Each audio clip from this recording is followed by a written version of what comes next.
शुक्रिया जी, मेरी तरफ से आप सबको सलाम। मैं एक बार फिर खुदा का शुक्रगुज़ार हूँ और पास्टर साहब का भी, सारे इंतज़ामिया का और आप सब का भी कि आज आप यहाँ पर मौजूद हैं खुदा का कलाम सीखने के लिए। और जहाँ तक तारफ़ की बात है तो पहले दिन मुझे ब्रदर सैमुअल ने कहा कि आप लिख कर मुझे दें कि आपने क्या कुछ पढ़ा है। तो मैंने उसको कहा कि मेरे तारफ़ में सबसे जो बड़ी बात मुझे पसंद है वो ये है, अगर मुझे कोई ये कहे कि ये खुदा का खादिम है, ये मेरे लिए सबसे अहम है। खादिम बनना ठीक है, लेकिन खुदा का खादिम अगर कोई कहे कि ये है खुदा का खादिम, मेरे लिए सबसे अच्छा तारफ़ यही है। छोड़े डिग्रियाँ, छोड़े पढ़ाइयाँ और छोड़ें बाकी चीज़ें। तो ये मेरा ख्याल है और यही मैं कोशिश कर रहा हूँ कि नज़र आ जाऊँ। हवाला जो तिलावत किया गया, इसमें से हमारा मज़मून आज है मुश्किलात में, मुसीबतों, इज़ार सानियों में तरक्की करते जाना, बढ़ते जाना।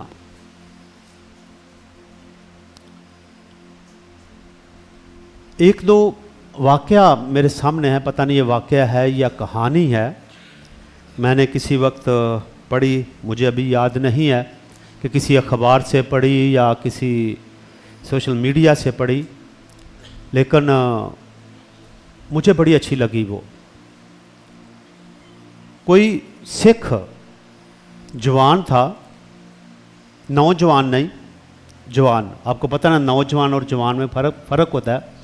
नौजवान हम न्यू जवान को कहते हैं और जवान थोड़ा सा बालिग। शादी हो गई, नई नई शादी हुई, तो देहाती थे, गाँव में रहने वाले थे। दोनों ने फैसला किया कि घर में इतनी खुशहाली नहीं है, तो क्या किया जाए। फैसला ये हुआ कि बीवी ने कहा, खातून ने कहा कि आप जाओ शहर में जाकर मजदूरी करो, कोई जॉब करो, कोई नौकरी करो, पैसे कमाओ, फिर हम मिलकर खाएंगे और हालात बेहतर हो जाएंगे, यही तरीका है। उसने कहा ठीक है मैं जाऊंगा, लेकिन एक बात याद रखना, अगर शहर में किसी जगह पर या किसी वजह से मैं लेट हो गया, मैं ना जल्दी आ सका, तो पीछे से शादी नहीं कर लेनी। उसने कहा ठीक है। दोनों ने अहद कर दिया। वो चला गया, घर से दूर शहर में चला गया, और जब शहर में गया उसको जल्दी ही काम मिल गया, मजदूरी मिल गई, शुरू किया काम करना। और जो ही काम करना शुरू किया, महीना गुजर गया, मालिक ने उसको कहा कि आएं जी अपनी मजदूरी लें। उसने कहा कि मैं जब जाऊंगा उस वक्त आपने मुझे मजदूरी दे देनी है, अभी आप अपने पास ही रखें। ठीक है। अगले महीने फिर कहा कि अभी, कहा कि जब मैं जाऊंगा दे लूंगा। करते करते 20 साल हो गए और वो वापस घर में नहीं आया और उसने पैसा भी नहीं लिया। 20 सालों के बाद उसने एक दिन मालिक को कहा कि अभी मैं जाना चाहता हूं। मालिक ने कहा ठीक है आप जा सकते हैं, आपका हक है, लेकिन एक बात है कि या तो 20 सालों की आप मजदूरी ले लो, या मैं आपको 3 बातें ऐसी बता दूं जो जिंदगी के लिए आपके काम आएंगी, जिंदगी की बातें होंगी। थोड़ा सोच में पड़ गया, क्या करूं, 20 सालों की मजदूरी या फिर 3 बातें। सोचें अगर मैं और आप होते तो क्या करते। ठीक है, जो भी आपके ज़हन में आता है, लेकिन उसने कहा कि मजदूरी छोड़े, वो जो 3 बातें आप कहना चाहते हैं वो मुझे बताएं जो जिंदगी के लिए है। उसने कहा कि ठीक है, पहली बात यह है कि कभी जिंदगी में शॉर्टकट तलाश नहीं करना। शॉर्टकट तलाश नहीं करना। उसने कहा ठीक है। दूसरी बात, अगर किसी जगह पे डर आए तो बुखलाहट का शिकार नहीं हो जाना, उलझ नहीं जाना, सोचना थोड़ा सा। कहा ठीक है। तीसरी बात, अगर किसी जगह पर गुस्सा आए तो एकदम कोई फैसला नहीं कर देना, फैसला सोच समझ के करना है। किस वक्त? जब गुस्सा आएगा तो। उसने कहा ठीक है जी। उसने कहा कि आप जा सकते हैं, लेकिन चले आपने जाना है, आपके पास कोई पैसा तो है नहीं, आप यकीनन पैदल जाओगे, मैं आपको खाने के लिए रास्ते में जाने के लिए कुछ रोटी बांध देता हूं। मालिक ने रोटी बांध दी, उसने रोटी ली और चल पड़ा। जो ही शहर से बाहर गया तो उसको याद है कि एक रास्ता है जो बड़ा शॉर्टकट है, लेकिन रास्ते में जंगल है, जल्दी तो मैं पहुंच जाऊंगा, लेकिन उसने कहा था कि कभी शॉर्टकट तलाश नहीं करना। उसने कहा कि नहीं, मुझे लंबा रास्ता लेना चाहिए। लंबे रास्ते चल पड़ा। जो ही लंबे रास्ते पे चल पड़ा, चलते चलते चलते चलते रात हो गई। सोच रहा था कि कहां जाऊं, किसके पास जाऊं। तो एक मैदान में उसको एक डेरा नजर आ गया जो किसानों का था, जहां माल मवेशी थे, वो उनके पास चला गया। कहता है कि मुझे रात गुजारनी। उन्होंने कहा कि ये जानवरों वाली जगह है, जहां पर हमने जानवर बांधे, उनका चारा भी है, यहां आप रात गुजार ले, सुबह चले जाना। उसका ठीक है। रात को जानवरों वाले कमरे में चला गया, जहां जानवर थे, चला गया। उसने कहा कि अंदर से कुंडी लगा लेनी है। उसने कुंडी लगा ली, सो गया। जो ही सोया तो अचानक अजीब अजीब बातें, अजीब अजीब आवाजें उसको आना शुरू हो गई। सोचता ये क्या है। जट था, सिख था, दलेर था। उसने कहा कि मैं खोल कर देखता हूं। फिर उसने कहा कि नहीं नहीं, उसने कहा था कि अगर किसी वजह से आपको कोई डर लगे या कोई ऐसी आवाजें नजर आए तो एकदम बुखला नहीं जाना। चलें थोड़ा सा इंतजार करता हूं, देखता हूं कि क्या है। आवाजें आती रही, वो आवाजें सुनता सुनता सो गया। जो किसान था, डेरे का मालिक, बड़ा परेशान, सुबह जल्दी जल्दी आया, आके दरवाजा नॉक किया। उसने कहा कि सारा ठीक है? तो कहता है सारा कुछ ठीक है। तो कि आपके लिए कोई परेशानी? उसने कहा कि रात को कोई आवाजें आ रही थी, पता नहीं वो किसकी थी, सोच रहा था कि दरवाजा खोल लूं या क्या करूं। तो उसने कहा कि अच्छा किया आपने दरवाजा नहीं खोला, रात को कोई शेर आते हैं, जानवरों की स्मेल आती है, तो वो फिर रहे होते हैं। अगर आप दरवाजा खोल देते तो ना जानवर ही होते ना आप ही होते। उसने कहा वाह, दूसरी बात भी उसकी वाकई जिंदगी के लिए थी। अब वही जो खाना था लेकर चल पड़ा। घर के नजदीक गया, दूर से उसने देखा कि खातून बाहर काम कर रही है। उसने पहचान लिया कि ये तो मेरी बीवी है, लेकिन एक परेशानी थी। बीवी को पहचान लिया, परेशानी ये कि एक नौजवान लड़का उसके आगे पीछे फिर रहा है, वो बड़े हंस खेल रहे हैं, बातें कर रहे हैं। दूर से देखकर कहता है कि मैंने तो वादा किया था कि शादी नहीं करनी, लेकिन इसने तो किसी जवान लड़के से शादी कर लिया, नौजवान से। बड़ा गुस्सा आ गया। लेकिन तीसरी बात क्या थी, अगर गुस्सा आए तो गुस्से में कोई जल्दी फैसला नहीं कर देना। पहले सोच रहा था कि जाऊं वापस, छोड़ जाऊं, फिर उसने कहा नहीं, उसने कहा था चलो देख तो लेता हूं। खड़ा देख रहा है, अचानक उसकी बीवी की नजर पड़ गई। उसने कहा कि मुझे लग रहा है कि ये मेरा खामद है। वो भागकर उसकी तरफ आई। कहा बस बस बस, पीछे रहना, पीछे रहना, मेरे नजदीक नहीं आना। कहा क्यों, क्या हो गया? मैंने तुझसे वादा किया था कि शादी नहीं, लेकिन आपने तो इससे शादी कर दी है। उसने कहा पलिया लोका, नहीं ये बात नहीं है।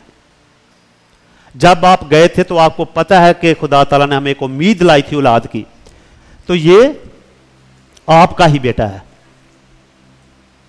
जो 20 सालों का हो गया। हाँ, खुश? उसने कहा वाकई तीनों बातें ही काम आ गई हैं भाई, बातें तो ठीक है।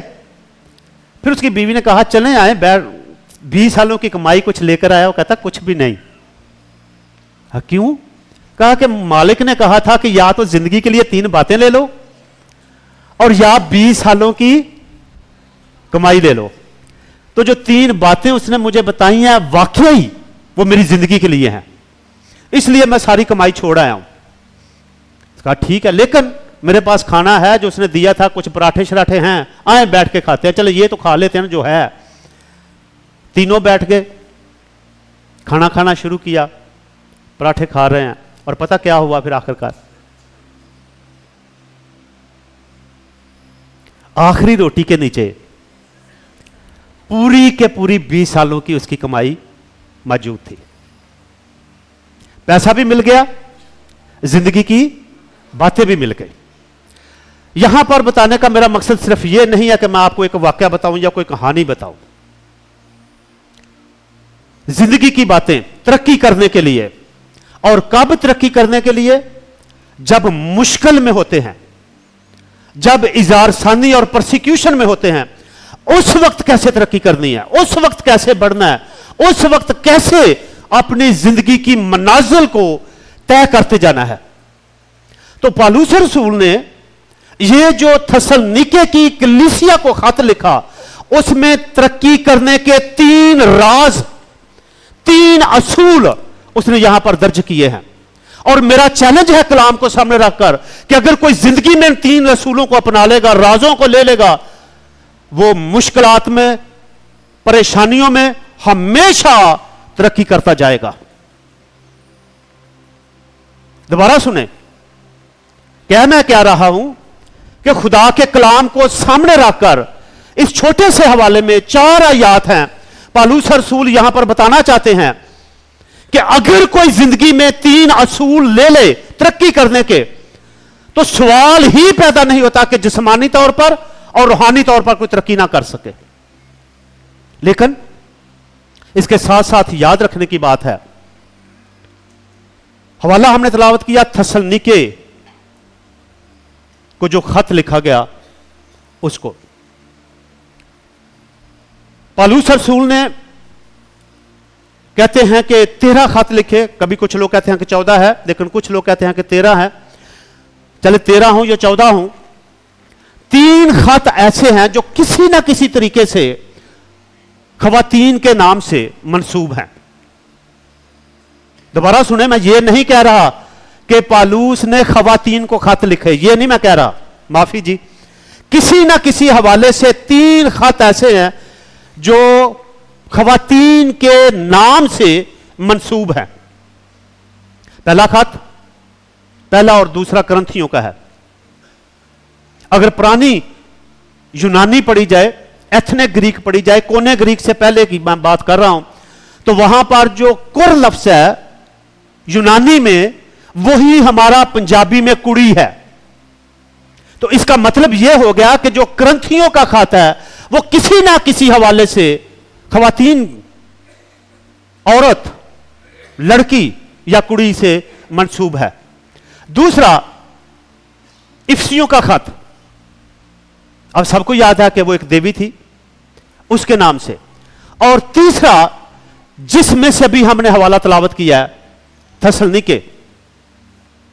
थेसलुनीके के बारे में मशहूर है कि यह सिकंदर आजम की सौतेली बहन का नाम था। थेसलुनीके सिकंदर आजम की सौतेली बहन का नाम था। सिकंदर का मानी होता है इंसानों का मुहाफिज, देवता। याद रखें, सिकंदर का जो लफ्ज़ी मानी है यूनानी के मुताबिक इंसानों का मुहाफिज, देवता। अब 2 अल्फाज का यह मजमुआ है, थसल और नीके। थसल कहा जाता है यूनानी शहरी को, जो यूनान के यूनानी लोग हैं, जो यूनान के रहने वाले हैं, यूनानी जुबान बोलने वाले हैं, उन लोगों को थसल कहा जाता था। और नीके नायक, फतह, विक्टरी जो कहा जाता था। और यह देवी थी।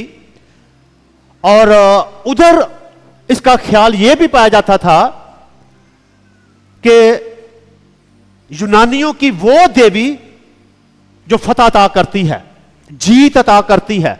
एक तो मैंने कहा कि सिकंदर आजम की सौतेली बहन का नाम, लेकिन बहन का नाम देवी के नाम से था जो फतह अता करती है। और मजे की यह बात है, खुशी की यह बात है कि जिस वक्त हम मुकाशफा की किताब पढ़ते हैं, सारी की सारी, और आप सबको पता है कि मुकाशफा की किताब का बड़ा मजमून बरा की फतह है।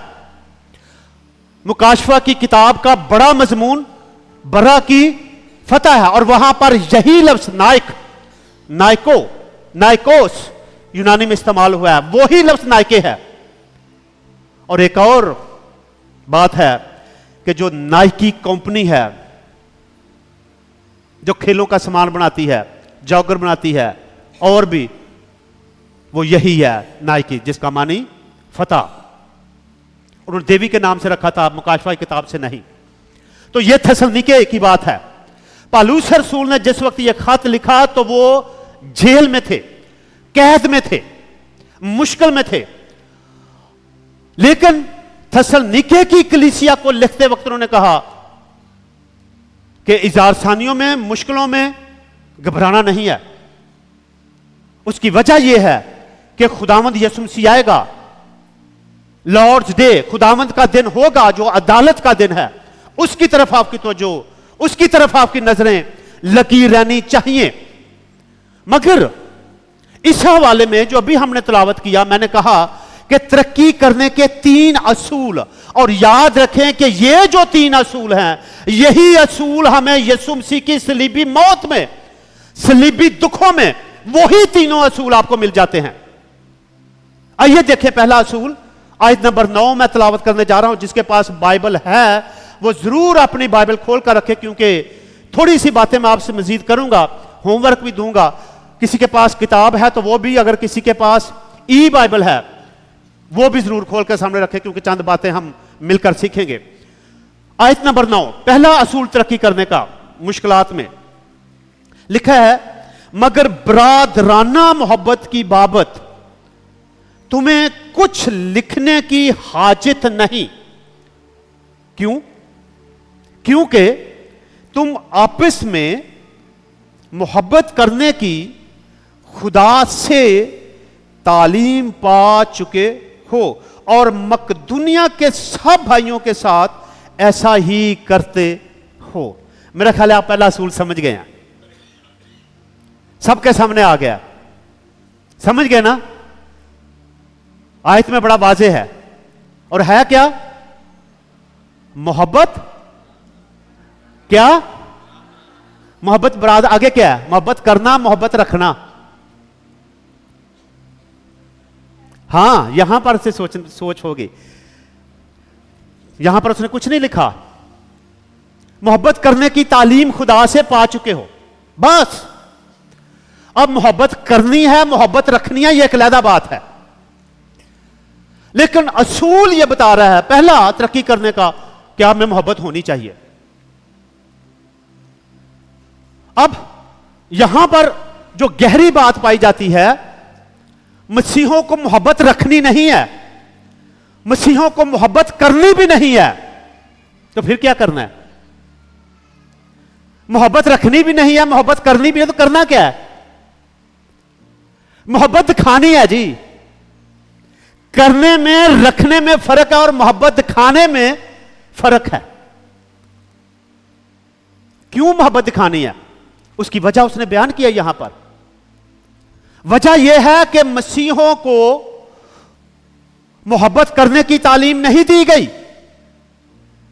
मोहब्बत रखने की भी उतनी तालीम नहीं दी गई। इस हवाले के मुताबिक, इस आयत के मुताबिक वो कहता है कि तुम में मोहब्बत है, तुम खुदा से तालीम पा चुके हो मोहब्बत की।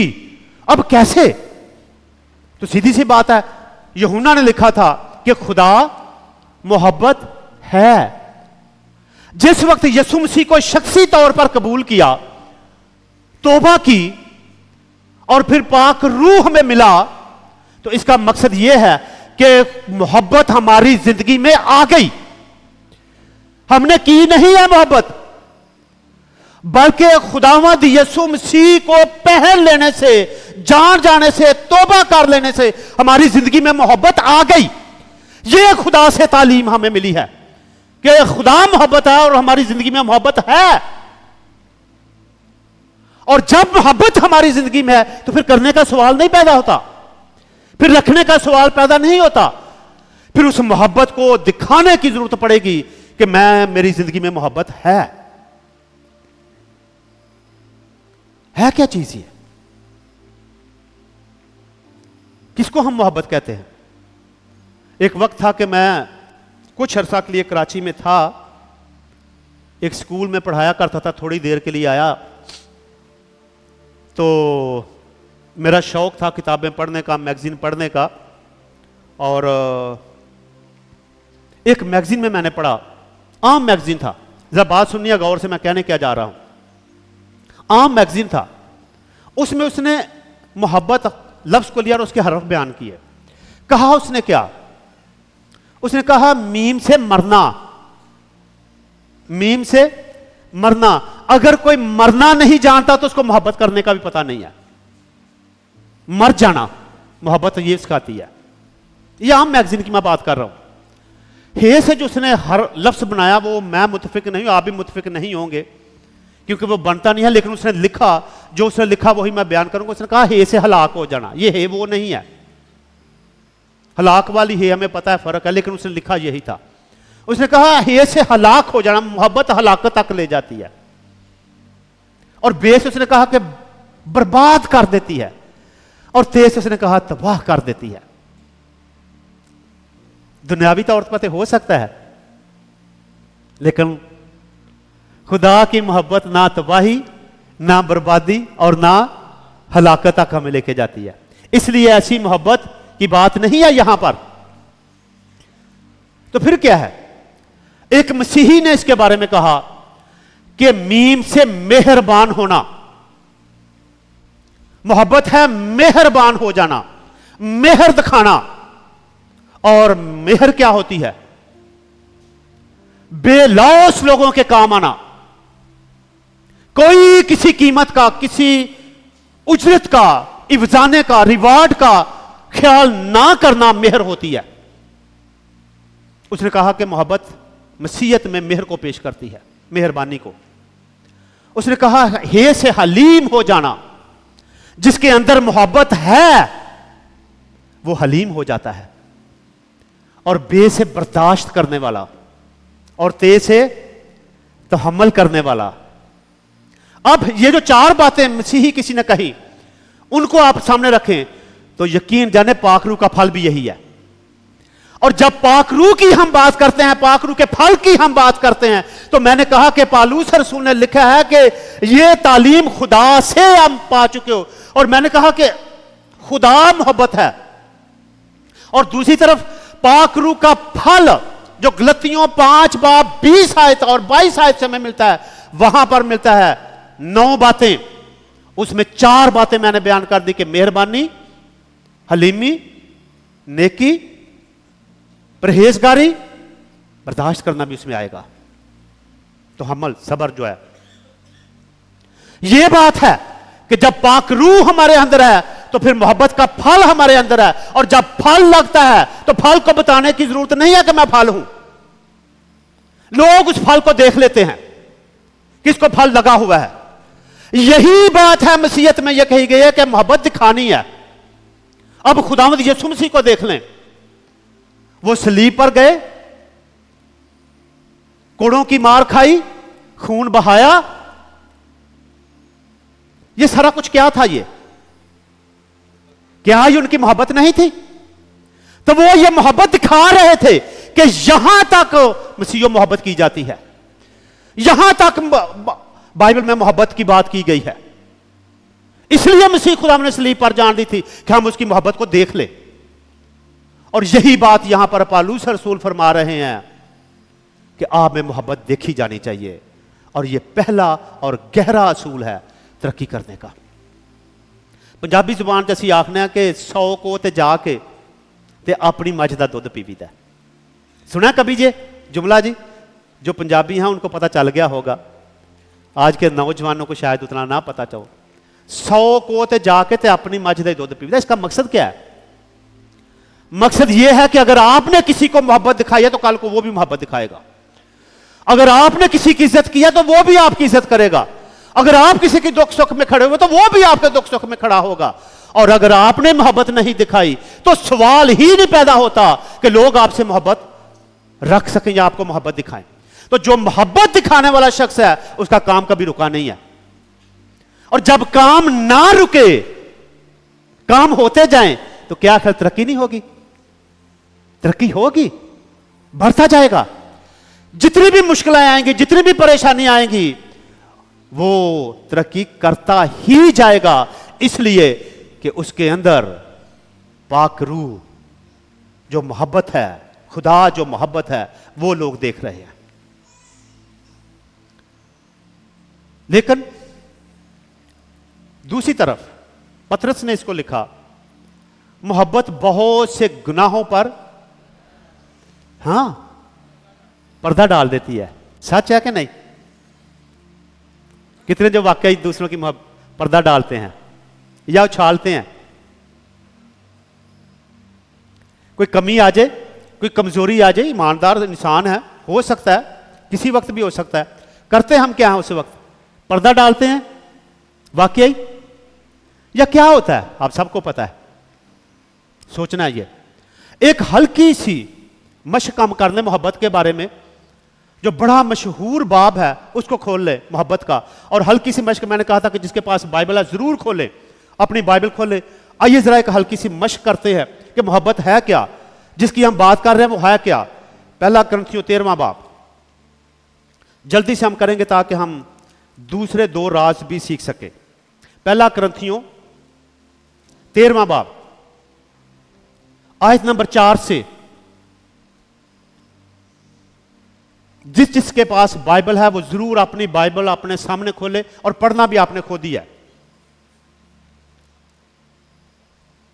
करना यह है, पढ़ते वक्त जहां पर लफ्ज मोहब्बत है उस जगह पर अपना नाम सिर्फ बोलना है, अपने तौर पर। चौथी आयत से 7वीं आयत तक आपने अपने तौर पर पढ़ना है, लेकिन जहां पर लफ्ज मोहब्बत है वहां पर अपना नाम आप लगा लें। आपके सामने सारी तस्वीर आ जाएगी कि मोहब्बत क्या है। तीसरी मर्तबा सुने, जहां पर लफ्ज मोहब्बत है वहां पर आपने अपना नाम लेकर पढ़ लें, और फिर देख लें कि मोहब्बत क्या है, आपको पता चल जाएगा। पढ़ें जी अपने तौर पर, सारे पढ़ लें, 1 मिनट की बात होगी।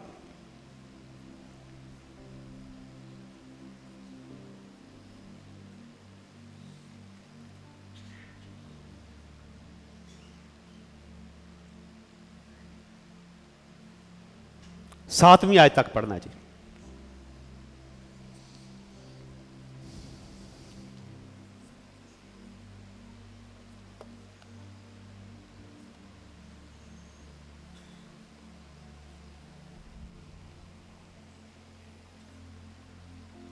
पढ़ लिया सबने? जिसने पढ़ लिया शुक्रिया। आपको नजर आ गया होगा कि जो यहां पर पालूस रसूल फरमा रहे हैं कि तुम खुदा से तालीम पा चुके हो, वही बातें पालूस ने वहां पर दर्ज की हैं। लेकिन आपने अपना जायजा ले लिया होगा, जहां पर आपने अपना नाम रखा मोहब्बत की जगह पर, आपने अपना जायजा ले लिया होगा कि मेरी जिंदगी में क्या है। क्या वही मोहब्बत है जो हमने खुदा से तालीम पाई, या कोई कमी आपको नजर आई? और अगर आपको नजर आई तो पालूस रसूल आज फरमा रहे हैं इस हिस्से में कि आए उस कमी को दूर करें और तरक्की के लिए रूहानी तौर पर और जिस्मानी तौर पर बढ़ते जाए, मुश्किलात में भी। लेकिन तस्वीर अपनी सामने रखें जो हमने पहला करंथियों 13वें बाब 4 आयत से 7वीं आयत तक पढ़े, वो अपने सामने रखें। आप बढ़ते जाएंगे, तरक्की करते जाएंगे, अगर उस तरह की मोहब्बत आपकी जिंदगी में पाई जाएगी तो पहला असूल मोहब्बत। आइए दूसरे असूल को देखते हैं, आयत नंबर 10। यहां लिखा है, और तमाम मकदूनिया के सब भाइयों के साथ ऐसा ही करते हो, लेकिन ए भाइयों, हम तुम्हें नसीहत करते हैं कि तरक्की करते जाओ। मेरा ख्याल दूसरा राज, दूसरा असूल भी आप समझ गए होंगे। आसान है, नसीहत मानना। अच्छी नसीहत को पल्ले बांध लेना तरक्की का राज है, बढ़ने का असूल है।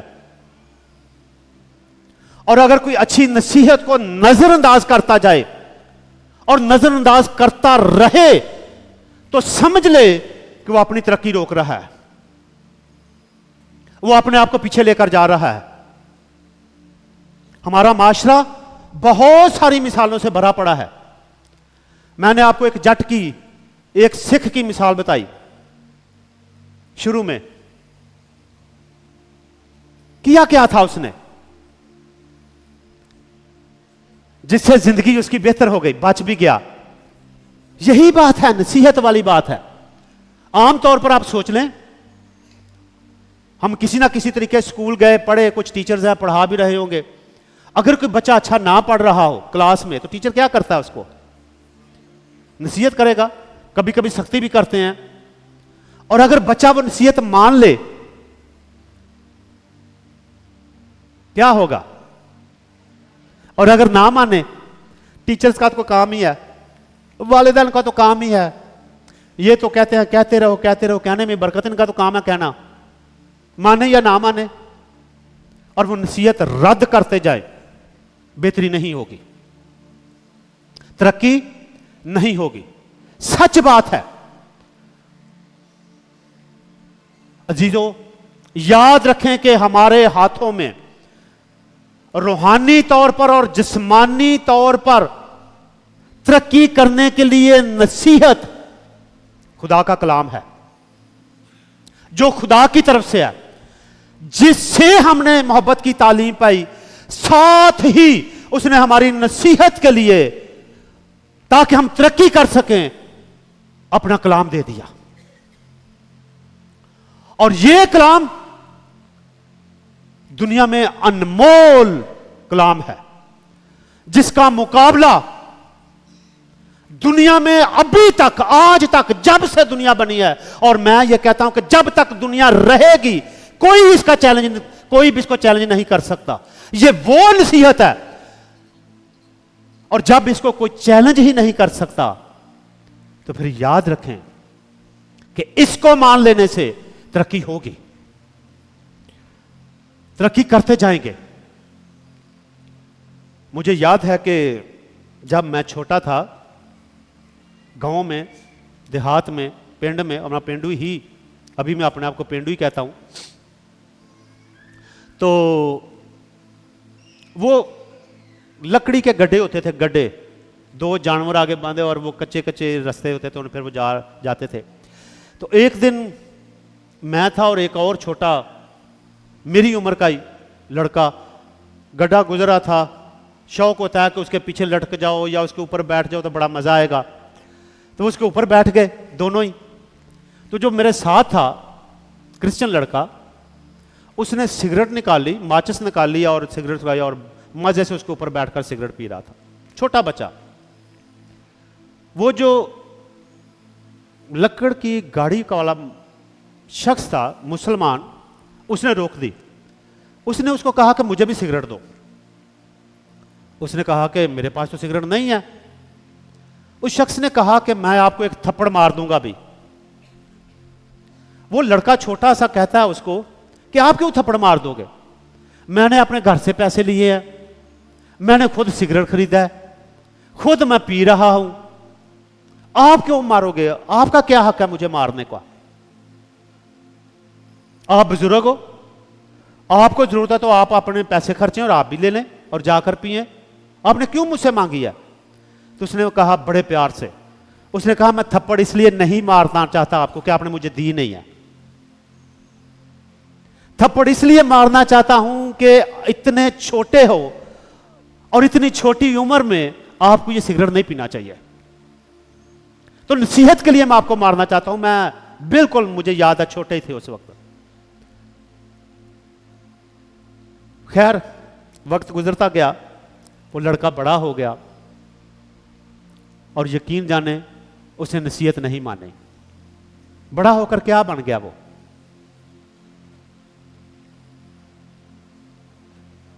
समझ गया ना, जहाज बन गया, आज तक शादी नहीं हुई, रोल रहा है वो। वजह क्या थी? नसीहत ना मानना। सच बात है कि कभी कभी नसीहत कड़वी होती है और होनी भी चाहिए। बल्कि कभी कभी नहीं, मैं तो अक्सर कहता हूं कि नसीहत कड़वी होती है। नसीहत सुनना और नसीहत बर्दाश्त करना आसान काम नहीं है। और यह मसला बन गया है आज हमारी कलीसियाओं में, हमारे चर्चेज में, हमारे खानदानों में, हमारी अगली नस्ल में, कि हम नसीहत नहीं सुनना चाहते, नसीहत बर्दाश्त नहीं करना चाहते। पास्टर डर रहे हैं अपनी जगह पर चर्चेज में कि पता नहीं अगर नसीहत की तो लोग क्रिश्चियन छोड़कर चले जाए। यह हकीकत है, क्योंकि लोग मानते नहीं हैं, लोग सुनना नहीं चाहते। और अगर नसीहत माननी नहीं है, सुननी नहीं है, उस माशरे का क्या बनेगा? उन लोगों का क्या बनेगा? उस खानदान का क्या बनेगा? उस जिंदगी का क्या बनेगा जो नसीहत सुनना नहीं चाहता और नसीहत को पल्ले नहीं बांधना चाहता? यकीनन वो अपनी तरक्की रोक लेगा। और जब तरक्की रुक जाए इजार सानियों में, मुश्किलों में, तो याद रखें उस वक्त वाकई इजा और वाकई मुश्किल और वाकई मुसीबत बन जाती है। और अगर मुश्किलों में भी, इजार सानियों में भी कोई तरक्की कर रहा है, बढ़ता जा रहा है, तो वो मुश्किलें भूल जाता है, इजार सानियां भूल जाता है। मसीह खुदावंद ने यह नमूना दिया था कि वो सलीब उठाई और वो चलना शुरू हो गए, बढ़ना शुरू हो गए। और जब वो बढ़ना शुरू हो गए तो मैं महसूस करता हूं कि उनका बढ़ना ये इज़हार कर रहा था कि ये मुसीबतें, ये मुश्किलें, ये कोड़े मेरे लिए कुछ भी नहीं है। मेरी एक मंजिल है जहां तक मैंने पहुंचना है, और मैं उस मंजिल पर पहुंच कर रहूंगा। और वो पहुंच गया। इसलिए यहां पर यह बात की जा रही है कि अगर आप तरक्की करना चाहते हो, बढ़ना चाहते हो, नसीहत मुश्किल भी लगे, उसको पल्ले बांध लो और बढ़ते जाओ। यीशु मसीह की तरह आप मंजिल पर पहुंच जाओगे। सो दूसरा असूल, पहला क्या था, किसी को याद है? और दूसरा मैंने क्या बताया?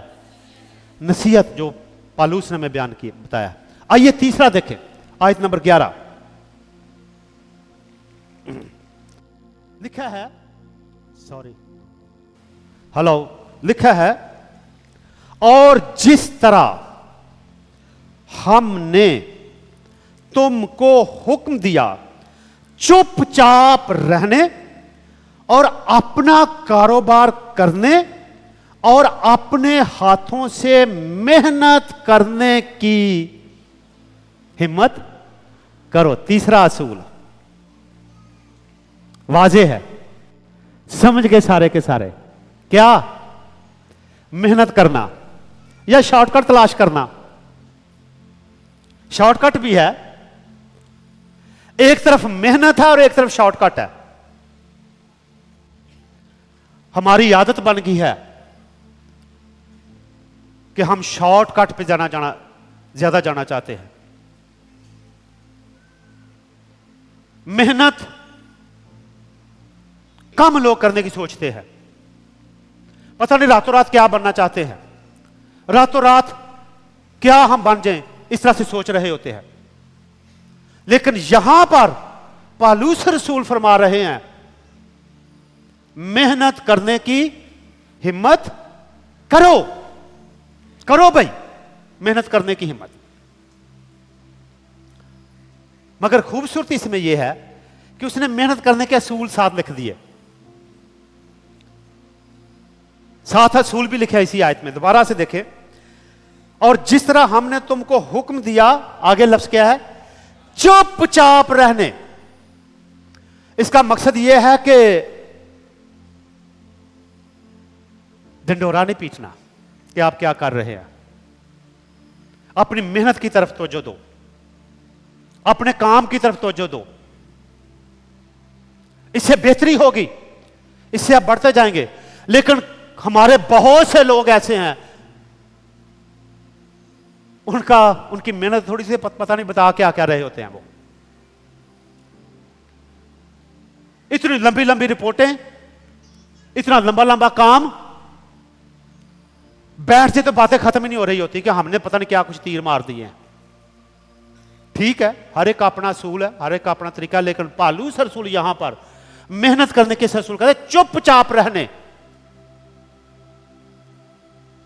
और आगे फिर एक और बात भी उसने कही, चुपचाप रहने और अपना कारोबार करने। अपना कारोबार करने, दूसरों के कारोबार नहीं, अपने काम की तरफ तवज्जो देना। और आगे, और अपने हाथों से, हां अपने हाथों से, जरा गौर करें, जरा सोच ले, आज बहुत से हम में लोग ऐसे हैं जो दूसरों के कंधे पर बंदूक रखकर चलाना चाहते हैं, और अगर चल गई तो फायदा मुझे हो जाए, और अगर ना चली तो मसला किसके लिए बन जाए। वो अपना कारोबार दूसरों से करवाने की कोशिश कर रहे हैं, अपनी मेहनत दूसरों के हाथों में देने की कोशिश कर रहे हैं, जिसकी वजह से हमारे बहुत से मसीही घराने, बहुत से मसीही खानदान आगे नहीं बढ़ रहे, तरक्की नहीं कर रहे, रूहानी तौर पर भी और जिस्मानी तौर पर भी नीचे की तरफ जा रहे हैं। वजह उसकी एक यह भी है कि हम उतनी मेहनत नहीं करते जितनी यहां पर करनी चाहिए। मुझे एक और वाकया याद आ गया, मुझे अपने ही घर का। हमारे घर में गांव में ही साथ हमारी, हम उसको मासी कहते थे, मासी इसलिए कि जहां से मेरी मां थी वहां की वो भी थी। तो अक्सर होता है ऐसे कि शाम के वक्त मेरा अब्बा थोड़ा सख्त था मिजाज में, वो टाइम का पाबंद कि खाना खाना तो टाइम पर, कोई बात करें तो टाइम पर। तो वो शाम को जब वो भैंसे लेकर आ रहा था तो वो हमारे घर में आई, तो मेरी माँ को आकर कहती देखो वो आ रहा है, ऐसे करो जल्दी जल्दी खाना बनाया कि नहीं बनाया, पकाया कि नहीं पकाया, जल्दी करो खाना पका लो। इसी तरह वो दूसरे घरों में भी जाकर कहती कि आपने कोई काम किया या नहीं किया अभी तक, हाँ है आपने आग भी नहीं जलाई अभी तक, ये क्या कर रही हो आप। वो जाती सारे घरों में फिरती, लेकिन अपना काम उसका रह जाता, और हर रोज या हर हफ्ते या हर महीने अपने खामों से मार खाती थी वो हमारी मासी। वजह समझ गए क्या कर रही थी वो, दूसरों के कामों में खाम खाई टांग फुंसाते रहना, दूसरों को नसीहत करते रहना, दूसरों को बड़ा कुछ बताना, लेकिन अपना वैसे का वैसा ही रह जाना। हमारी वैसे आदत बन चुकी है। जितने हम यहां पर हैं ना, मैं अक्सर कहता हूं कि आज कोई ऐसा घर होगा जहां पर डॉक्टर नहीं होगा, कोई ऐसा घर नहीं होगा जहां पर इंजीनियर नहीं होगा, कोई ऐसा घर नहीं हो जहां पर कोई पादरी या कोई बिशप या कोई एल्डर नहीं होगा। ये सच बात है। क्यों मैं कहता हूं, कोई बीमार हो जाए ना तो जो भी पता करने आएगा ना उसको इलाज कोई ना कोई बताकर ही जाएगा। अगर आप ये कर देते तो ये हो जाता। घर बनाना शुरू कर लें तो जरूर आकर बताया कि ये ईंट ऐसे नहीं ऐसे लगा लो तो ऐसे हो जाएगा। कोई मसला बन जाए तो आकर हर एक ने कोई ना कोई काउंसलिंग करके जानी है, मशवरा देकर ही जाना है। तो क्या ख्याल है कि अगर कोई हर कोई इलाज ही बताने वाला तो क्या होगा, फिर सारे डॉक्टर बन गए। हर कोई आकर कहे कि बिल्डिंग ऐसे नहीं, यहां पर दरवाजा नहीं ऐसे नहीं, तो क्या बन गए, सारे इंजीनियर बन गए। तो सारे ही हैं। लोगों को नसीहत करते हैं लेकिन खुद मेहनती नहीं है, और अपने हाथों से काम भी नहीं करना चाहते। कैंपस क्रूसेड सीसीसी, उन्होंने जीसस मूवी जब ट्रांसलेट की उर्दू में, तो उसकी प्रमोशन वो कर रहे थे झेलम शालोम सेंटर में। कुछ लोग गए होंगे, बड़ा मशहूर सेंटर जहां पर मसीही लोग इकट्ठे होते थे और बैठते और सीखते, कॉन्फ्रेंसेस करते, प्रोग्राम करते, कैंप्स करते। तो उन्होंने वो जगह सेलेक्ट की। जब जगह सेलेक्ट की और उन्होंने मूवी दिखाना शुरू कर दी, जीसस मूवी की बात मैं कर रहा हूं। तो जिस वक्त उन्होंने मूवी दिखा ली तो सबसे पूछ रहे थे कि अच्छा आपका क्या ख्याल है इसके बारे में, आपका क्या मशवरा है, आपकी क्या राय है। तो सारे सब बता रहे थे कि ये भी है, ये भी है, ये भी है, ये भी है। पीछे एक बुजुर्ग पास्टर बैठा हुआ था, पादरी बैठा चुप करके सबकी बातें सुन रहा है। आखिरकार जो आगे लीड कर रहा था, उन्होंने कहा पादरी साहब आप भी कुछ बताएं। आप जो पका रहे हो, आपने क्या देखा है इस मूवी में, इस वीडियो में? तो वो खड़ा हुआ, उसने कहा कि मैंने ये देखा कि यीशु मसीह का पेट नहीं बड़ा हुआ था, यीशु मसीह का पेट बड़ा नहीं हुआ, मैंने तो इसमें ये देखा है। सारे हैरान और सारे मुस्कुरा भी दिए। उसने कहा सुनो मेरी बात, आप मुस्कुरा तो रहे हैं, मैं कहना यह चाहता हूं कि यीशु मसीह ने जब अपना काम शुरू किया खिदमत का, तो वो दिन रात फिरता रहा, खेतों में गया, दरियाओं में गया, झीलों में गया, जंगलों में गया, पहाड़ों पर गया, बस्तियों में गया, शहरों में गया। वो रुका नहीं, वो बढ़ता ही गया, मेहनत करता ही गया, इसलिए उसका पेट बड़ा नहीं हुआ। और जो लोग मेहनत नहीं करते वही है जो बैठकर खाना चाहते हैं, और वो यीशु मसीह के नक्शे कदम पर नहीं है। ये उस बुजुर्ग ने कहा। और हकीकत यही है कि आज हम मेहनत नहीं करना चाहते, हम चाहते हैं कि हमारे मुंह में कोई नवाले डालता जाए, बैठ जाए हम अपने अपने घरों में। और जो कौ मेहनती नहीं है वो तरक्की नहीं कर सकती, वो बढ़ नहीं सकती। जो जवान मेहनती नहीं है वो तरक्की नहीं कर सकता।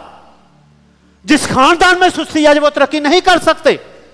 यह सच बात है। और पालूस रसूल यहां पर यह बयान कर रहे हैं कि अगर आप तरक्की करना चाहते हो तो गहरा असूल है, सुस्ती छोड़ो, लापरवाही छोड़ो और मेहनत करना शुरू कर दो। उसकी वजह यह है कि सुस्ती और लापरवाही गुनाह है बाइबल के मुताबिक, और वो नहीं चाहता कि हम सुस्ती और लापरवाही के गुनाह में पड़े रहें और मेहनत ना करें।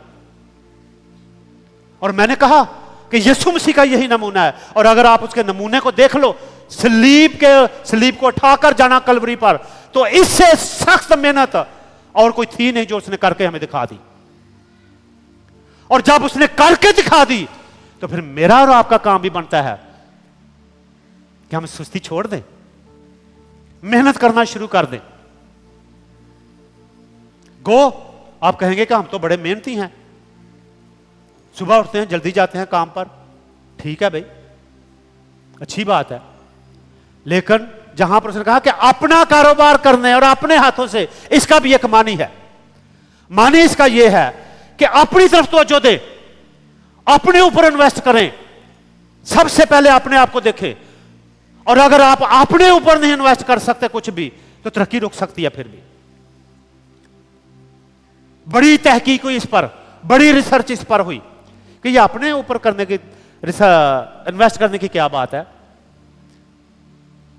मैं एक आपको शख्स की बात बताना चाहता हूं। वो मैनेजर था बैंक में,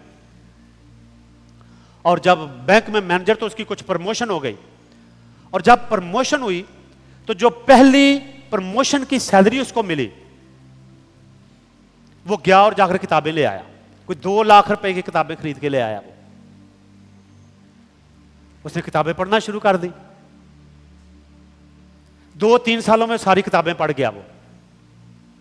और जब किताबें पढ़ गया, एक और एग्जाम आया, उसने वो भी एग्जाम दिया और प्रमोशन हो गई।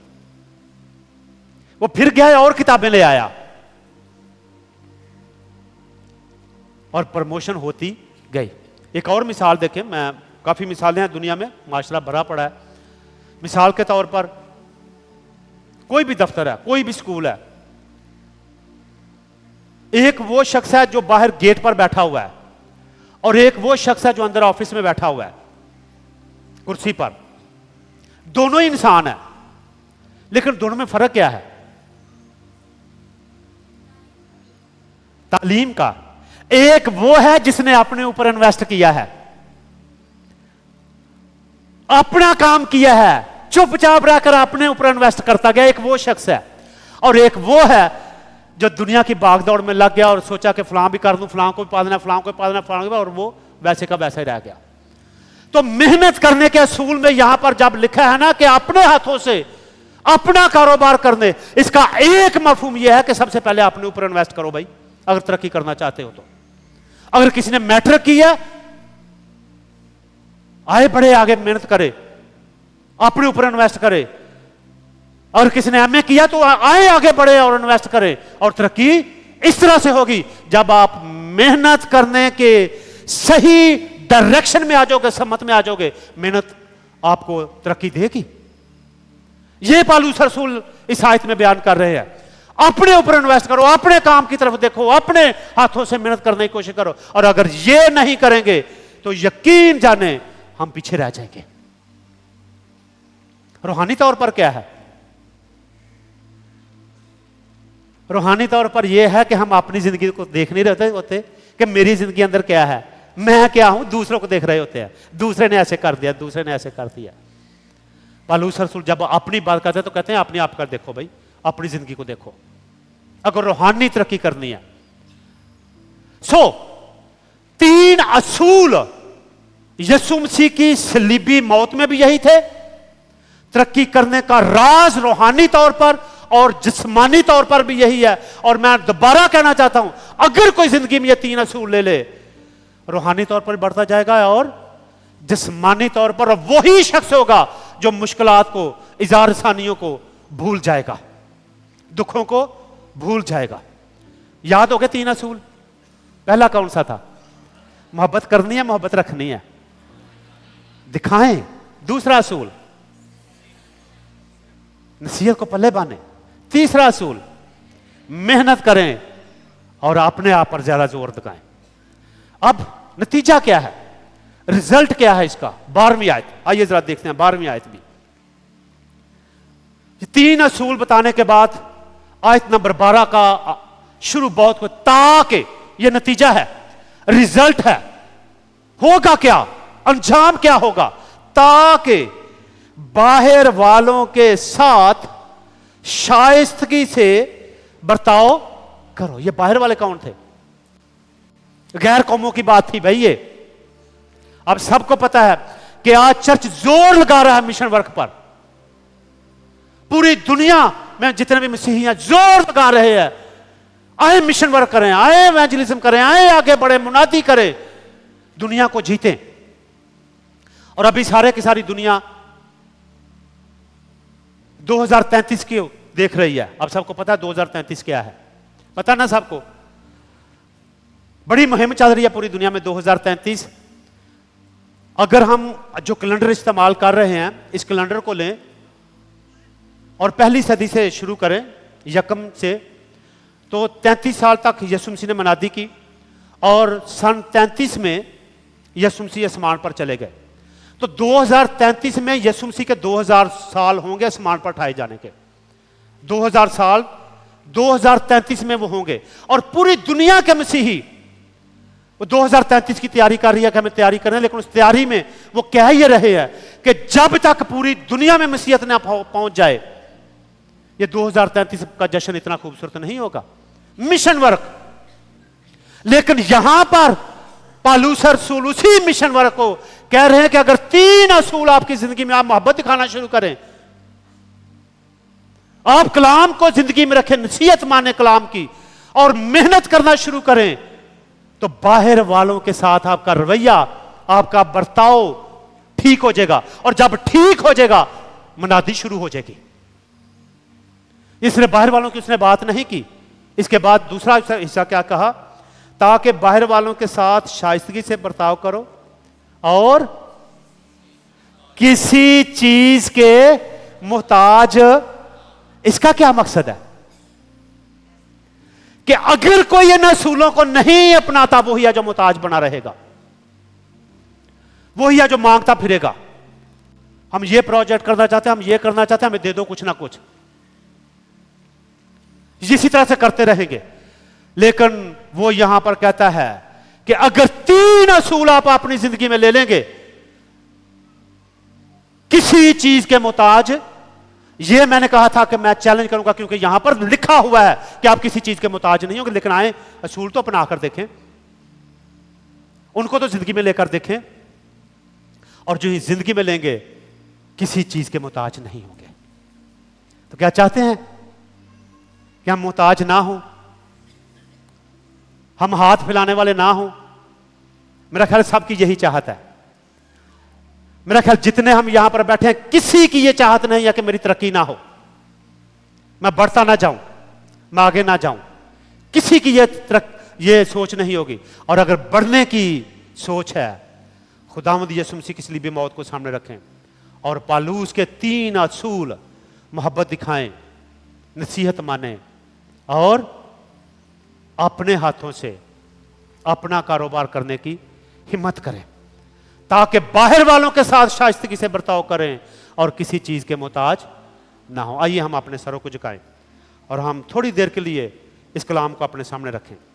हर कोई अपने आप को देखे, 3 असूलों को देखे जो कलाम में से हमने सीखे।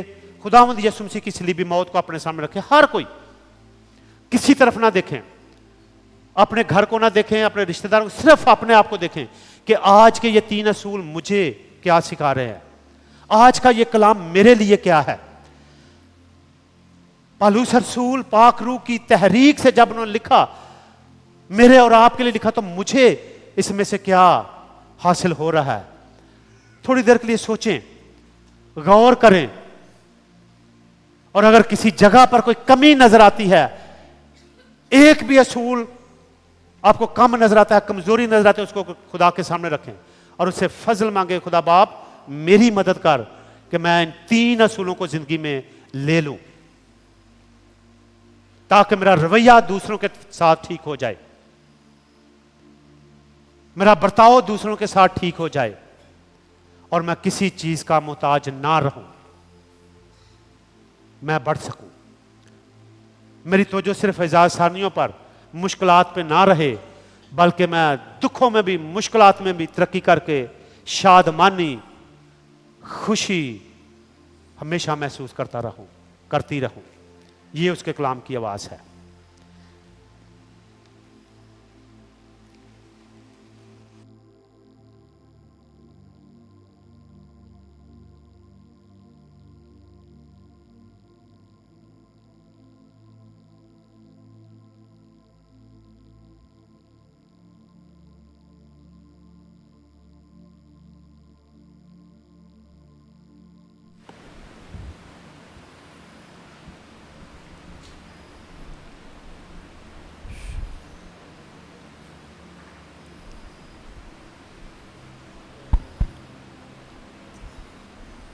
थोड़ा सा वक्त हम सुने हुए कलाम पर गौर करें।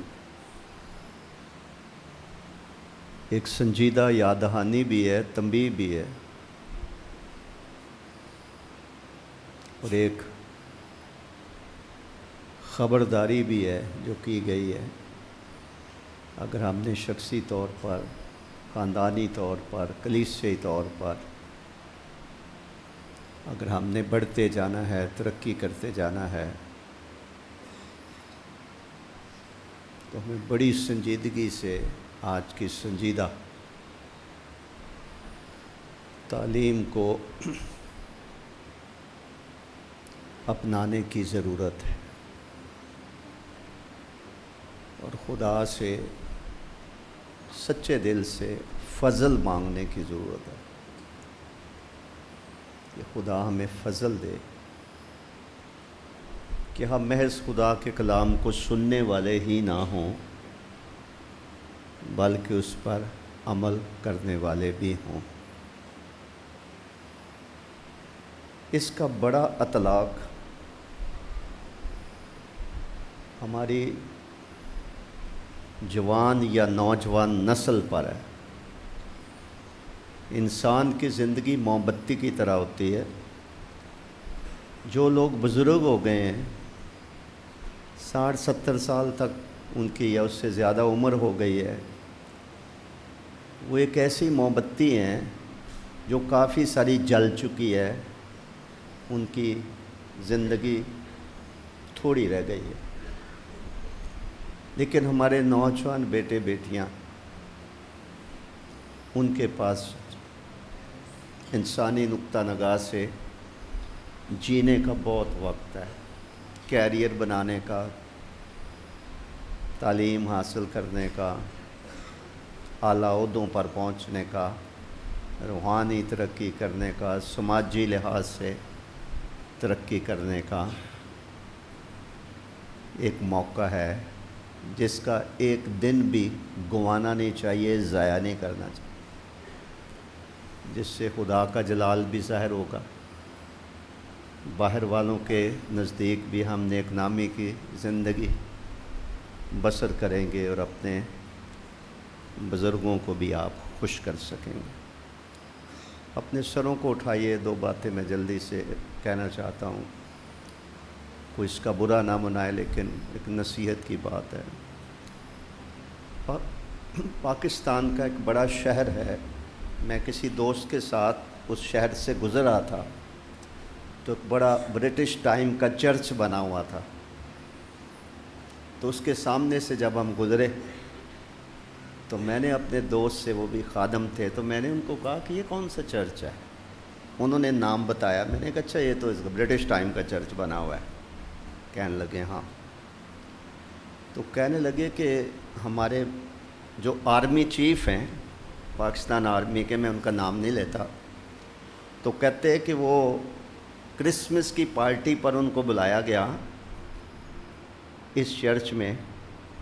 वो आए, उन्होंने तकरीर की और उन्होंने कोई 70 या 80 लाख रुपया आर्मी की तरफ से चर्च को दे दिया कि ये चर्च पुराना है, इसको आप ठीक करें, रेनोवेशन इसकी करवाएं।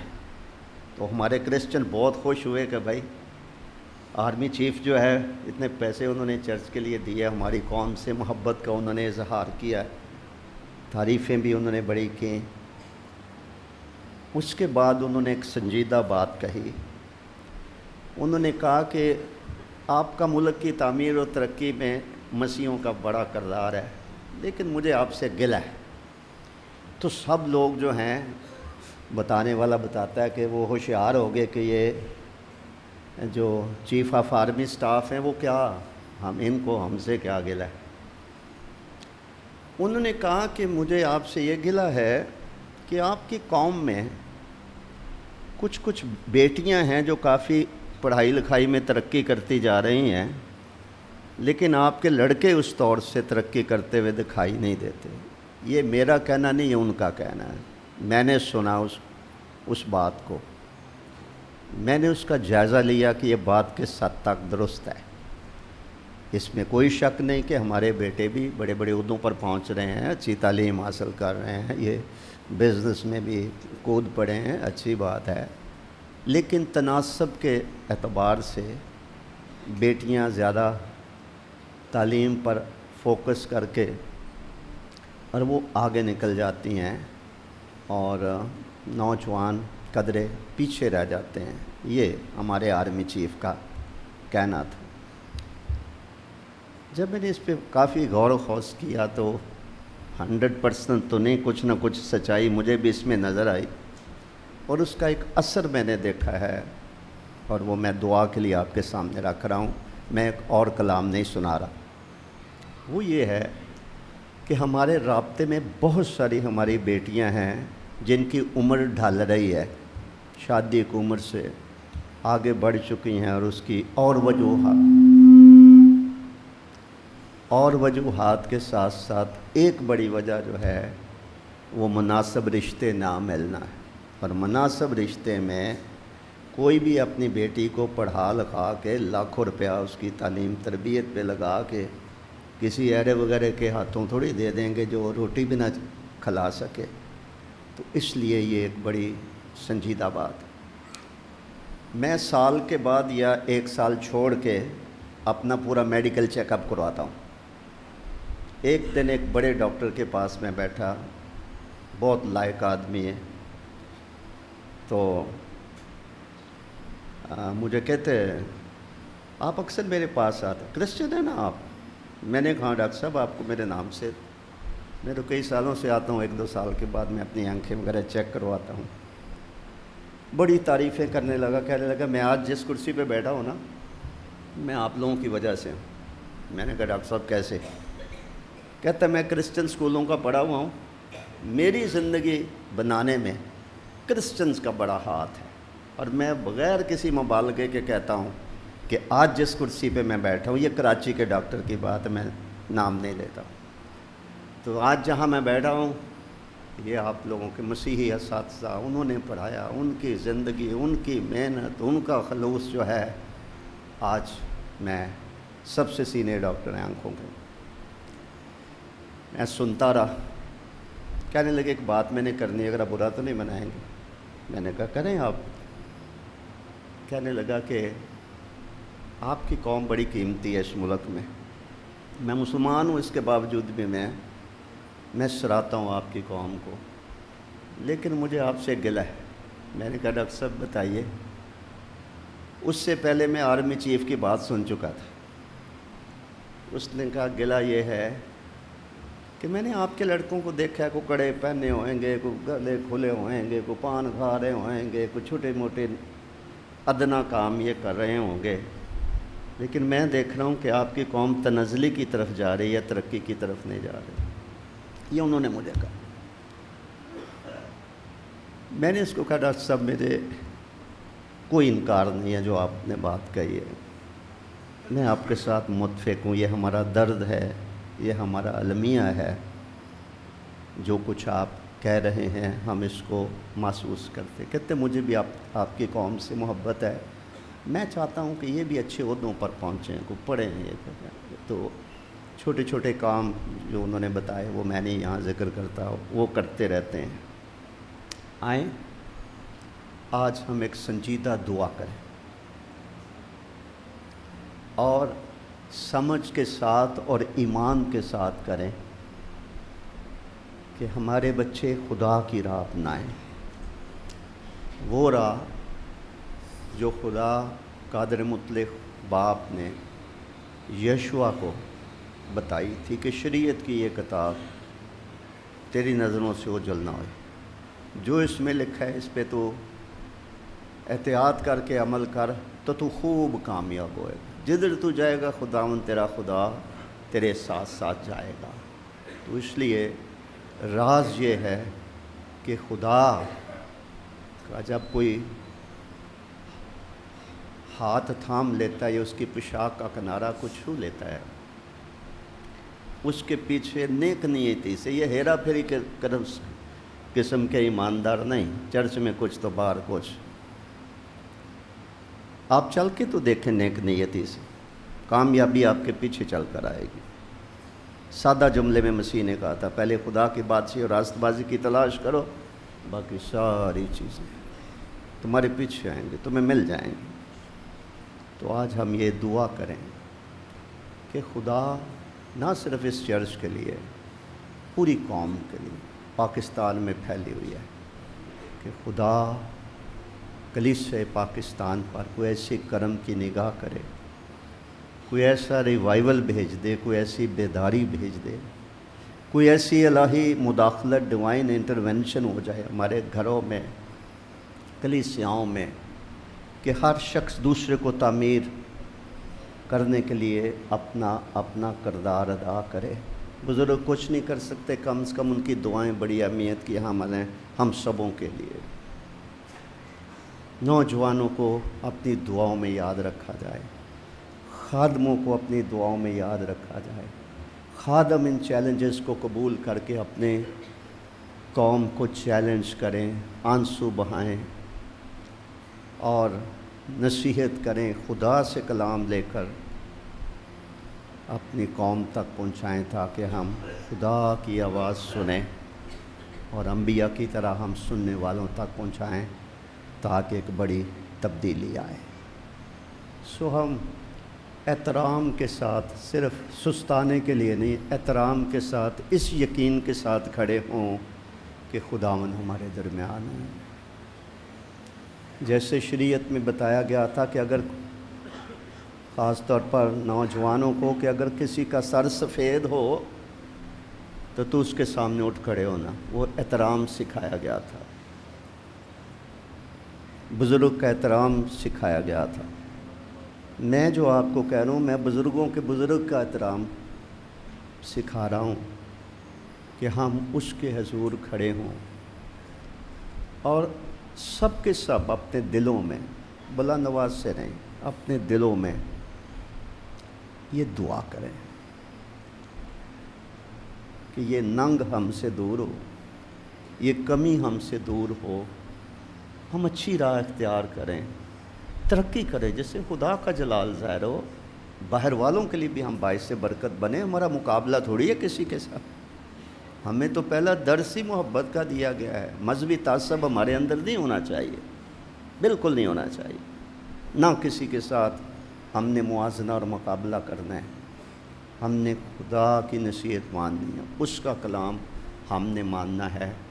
खुदा रब्बुल आलमीन है, वो सब का खुदा है, सब कौमें उसकी हैं, सब बशर उसके हाथ की कारागरी हैं, लेकिन हम उसकी ख़ास मलकियत, हम उसकी ख़ास मलकियत खुदावन के लोग और उसकी चरागाह की भेड़ें हैं।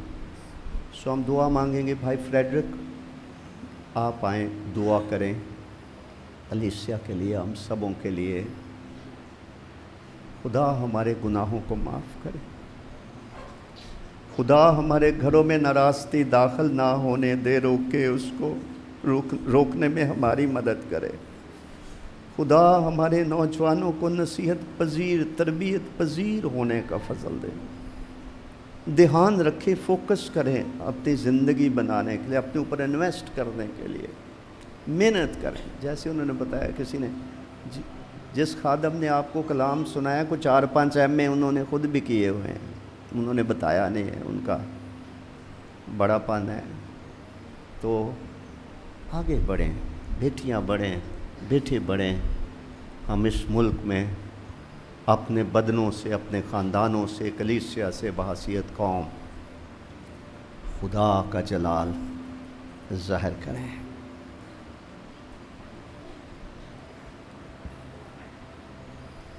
खुदावंद यीशु मसीह में हमारे आसमानी बाप,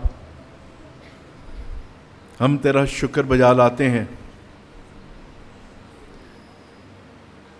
खुदावंद तेरे कलाम की सच्चाई, तेरे कलाम के गहरे भेद, खुदावंद खुदा जो बयान किए गए, उसकी रोशनी में खुदावंद हम कम निकले हैं। जब जब नापे गए, तोले गए, हम कम निकले हैं। खुदावंद आसमानी बाप, हम अपनी गलतियों, नादानियों, अपने गुनाहों, अपनी सारी शॉर्टकमिंग्स का एतराफ़ करते हैं, इकरार करते हैं, मान लेते हैं, तस्लीम करते हैं। मेरे खुदा, खुदा बाप, इस ईमान के साथ कि तू हमारी सुन लेता है,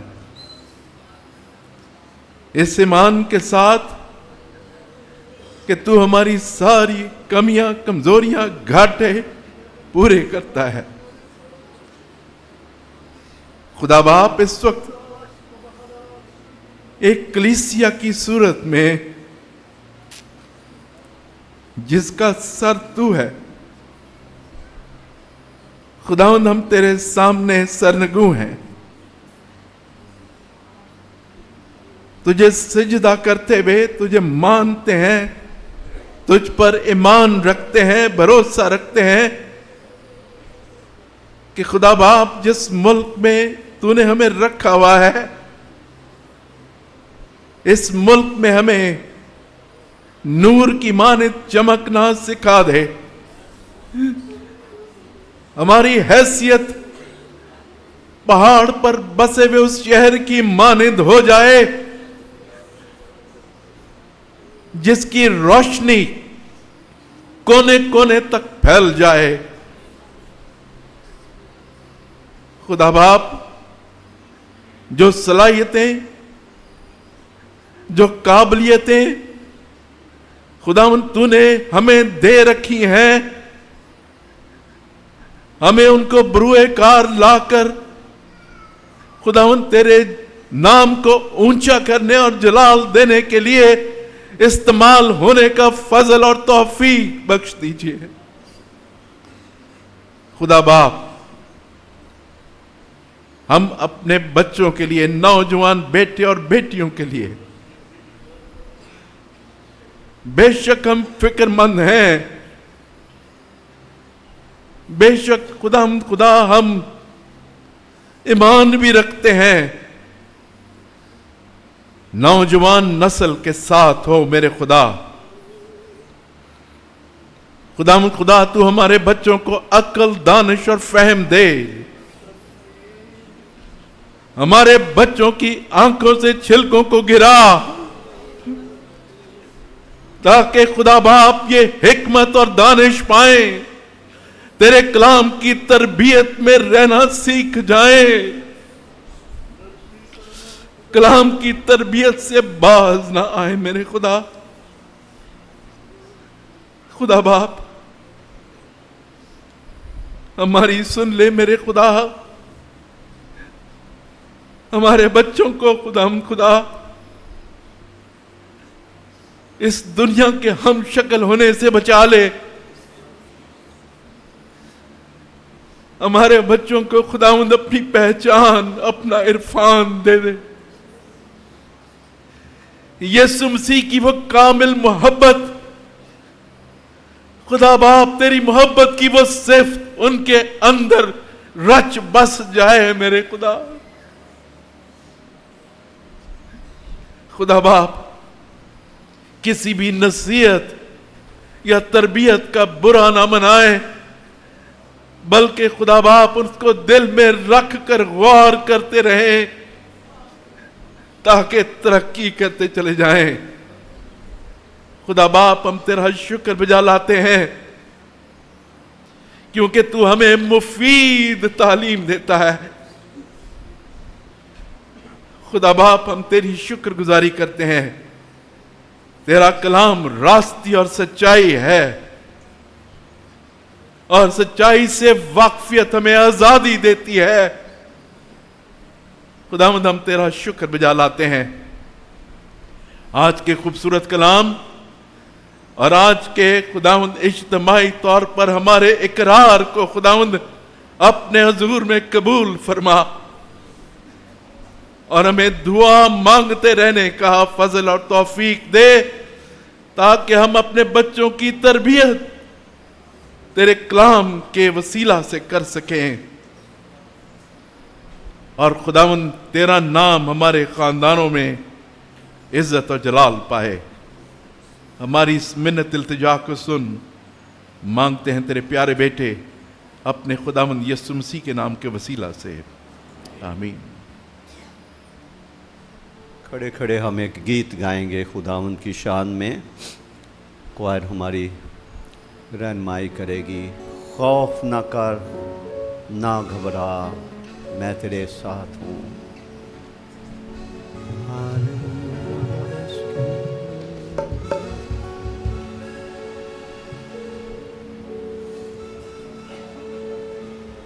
मैं यही तेरे, चलो यही कर। हालेलुया रस्की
न खाना घबरा, खौफ न खाना घबरा, मैं यहोवा यरी हूँ, मैं मुहैया करूँगा। मैं यहोवा यरी हूँ, मैं मुहैया करूँगा।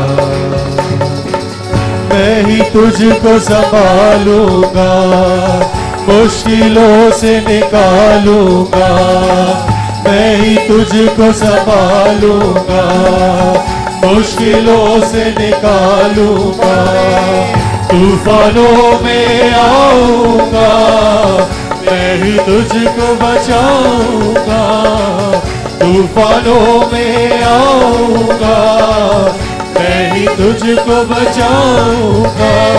मैं यहोवा यरी हूँ, मैं मुहैया करूँगा, मैं यहोवा यरी हूँ, मैं मुहैया करूँगा।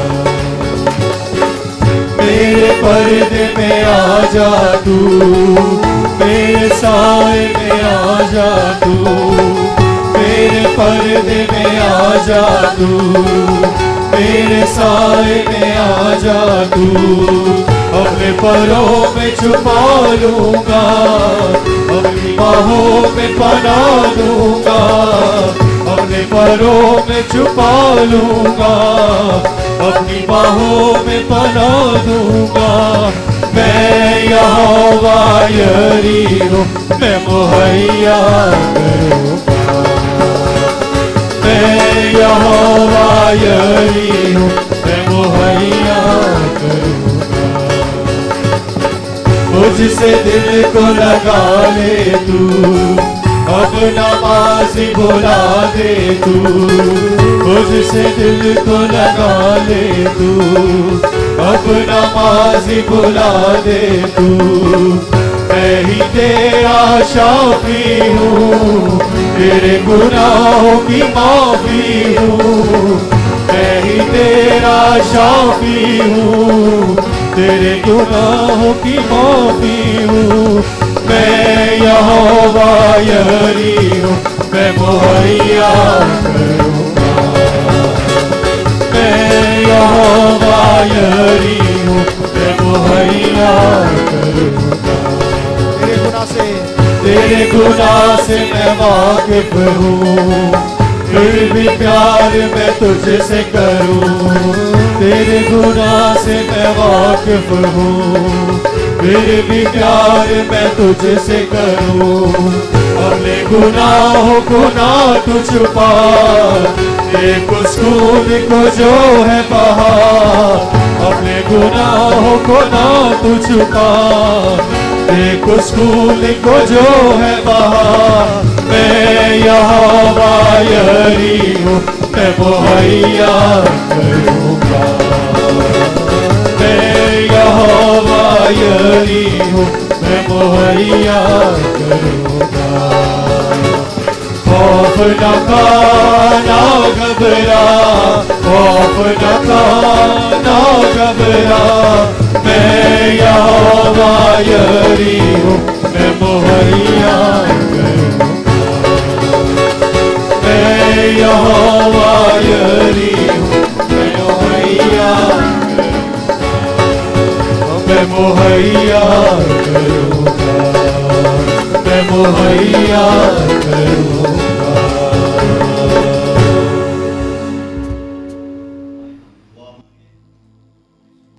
फरहान गिल और उसकी मिसेस जोआना, ताकि उस बच्ची के लिए हम दुआ करें। फरमान गिल और उसकी एहलिया जोआना को लेकर आए हम दुआ करें। खुदा बाप, हम तेरा शुक्र अदा करते हैं, तेरे खादम अपने भाई के लिए, असलम साहब के लिए, उस बोझ के लिए, उस पैगाम के लिए जो हमारे लिए आपने उन्हें दिया और उन्होंने दयानीदारी से हम तक पहुंचाया। हम तेरा शुक्र अदा करते हैं। जो बीज बोया गया, हमारी दिली आरज़ू है कि वो 100 गुना फल आए। हम तेरा शुक्र अदा करते हैं इस आज़ादी के लिए जो अब तक इस मुल्क में हमें हासिल है, कि हम पूरे दिल से, पूरे जोश से, आज़ादी से तेरी इबादत और परस्तश कर सकते हैं। अपने तमाम बच्चों को दूर और नज़दीक से अपने घर में ले आने के लिए तेरा शुक्र अदा करते हैं। तेरे खादम के लिए जब वो एबटाबाद के लिए वापस रवाना होते हैं तो महफूज सफ़र की हम दुआ करते हैं। हमारी सारी ज़रूरियात को पूरा करने के लिए और अपने दिए हुए में से हमें भी तौफीक देने के लिए कि कुछ न कुछ हम भी शुक्रगुजारी के तौर पर तेरी हजूरी में गुजराने जो आज सुबह हम गुजरान चुके से भी अपनी इलाही बारगाह में कबूल फरमा। हमारी सुन, हमें अपने घर से बरकत देकर खुशी, तक़वियत, दनाई और फ़हम और रूहानी समझ में इजाफ़ा करके हमें अपने घर से रुखसत करना। संडे स्कूल में बच्चों ने जो कुछ सीखा है, साथ को बच्चों को बरकत दे, नौजवानों को अपनी कुदरत की लपेट में ले। उन हम सबों के दिल तेरी तरफ माइल रहें, हम तेरी मोहब्बत में कायम रहें, वो हमारे दिलों में घर कर जाए ताकि हम बदी से नफ़रत और कराहियत करें और रास्तबाजी से प्यार करते हुए अपने हम सरों से बढ़कर सरबुलंद और सरफराज होते जाएं। हमारी सुनिए, हम आपके प्यारे बेटे खुदावन यीशु मसीह के पाक नाम का वास्ता देकर मांगते हैं, आमीन। आमीन। तशरीफ़ रखिए।